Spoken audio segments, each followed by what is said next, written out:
And we're here at CPAC 2025, National Harbor, Maryland, with the great Nigel Farage. Sir, how are you enjoying day one of what's been such a great event for not only the conservative movement, the populist movement, but an international movement focused on freedom throughout the Western world? So I first came here in 2013, 2013 to CPAC. 2014, I think, was the first year in this building. So I've been coming for years. I was the first CPAC I came to. I was the first foreign speaker, the only foreign speaker. It was an all-American do, and they must have thought, you know, kind of, what's this limey doing here? Now it's a global brand. And I've been to CPAC Australia, and it's taking place all over the world. So really, really interesting that the, American Conservative Union has started something that is really significant, even way beyond America. This is a wonderful celebration. Today's day one. Trump comes every year because he's connected into the grassroots in the same way that Reagan was, if you go back, 35, 40 years. Everybody else in the middle couldn't care less, frankly. So this is just this is the happiest CPAC I've been to, and you can tell it from the crowd. And I can't even tell you, crossing the Atlantic, the optimism in this country at the moment, it's just off the charts compared to the miseries of our little island at the moment. So really good news all around. Well, let's talk about those things too, because you talk about this middle, those low propensity voters.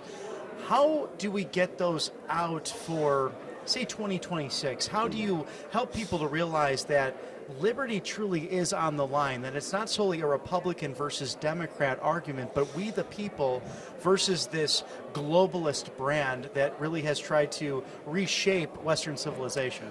That's what won you on November the 5th. Right. It was getting out those low propensity voters. Look, all 7 swing states went the right way. 2,600 counties went the right way. The majority vote went the right way. I think those arguments about the threat to Western civilization, the threat to an entire way of life, that, I think, and with a strong man leading, and by the way, with a Kennedy, with a great VP pick, with a Musk, there was a team of people, in a sense, put to the American public. That's what won it for you on November the 5th. It won't win it for you in the midterms. That will not work in the midterms. In the midterms, it'll be, I voted for these guys, have they delivered? Have they proved to be competent? Right. And I think if the administration can show itself to be competent at national level, but equally what's happening at state level as well, then I think you could just get to a situation where you overturn the normal reverse that happens during the midterms. But it'll all be about delivery. Right. Now, Vice President Vance, recently on his first international trip to Paris, France, with the AI Summit, also the Munich conference, put it pretty bluntly, perhaps it's now the Trump-Vance mandate or mission of really telling people across the pond, listen to your citizens. How does that message resonate in the United Kingdom? So most vice presidents, most American vice presidents, doesn't matter whether they're Democrat or Republican, are pretty much ignored around the world. They just are. Right. Often they're sort of almost slightly comic figures. After Munich, this will not be an ignored vice president, believe you me. And he certainly won't be laughed at. It's funny, I was giving speeches in the European Parliament a decade ago where I was saying very similar things. And I remember the reaction I used to get. It was like a bomb going off. They couldn't stand it, So I thoroughly enjoyed watching his speech. Made some very serious points. They still don't want to listen. And even when they've lost, they still won't listen. It's like our Remainers at home. They still don't accept the referendum result 8.5 years on. But Musk was right. The uncontrolled allowance of millions of young men from war zones, from very different cultures, coming into Europe, young men coming from countries where women aren't even second-class citizens. This has had a profound effect no question upon people's life, and therefore the politics is changing with it. JD called it out, and they didn't want to hear it. Right. Oh, no question about that, because people yearn for that freedom. It's literally born into their soul. Is there an opportunity for Britain to have some sort of Doge moment? Will they look at Elon Musk and what's happened here and really want to say, like a Brexit 2.0 even? Yeah, I mean, we've just discovered that as part of our foreign aid budget, £133,000 went to a shrimp farm in Bangladesh so they could study the mating habits of shrimps. I think, you know, I mean, there you are. I quite honestly, our bureaucracy, pro rata, is bigger than yours. It's been established for longer. The state takes a bigger chunk of national money than the American federal government was.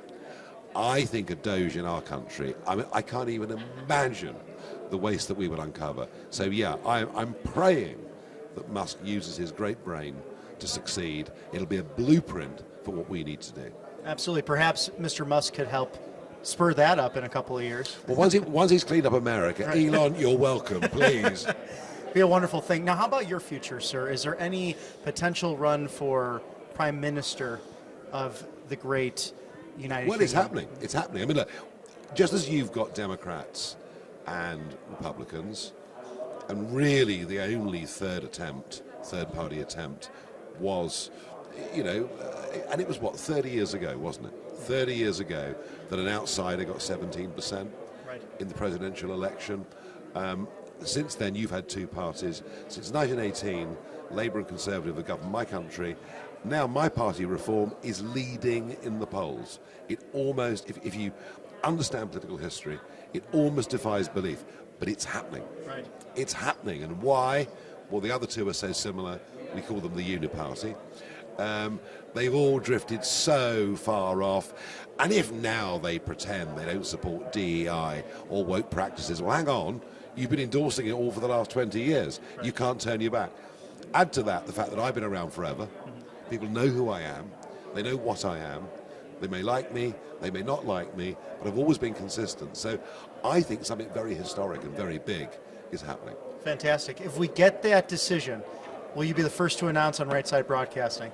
Can't promise that. Can't promise that. But if I do get there, you can come and have a beer in Downing Street. Oh, I'd be honored to, sir. There you go. Absolutely. The great Nigel Farage leading the UK Reform Party and truly an independence movement to make Great Britain great again.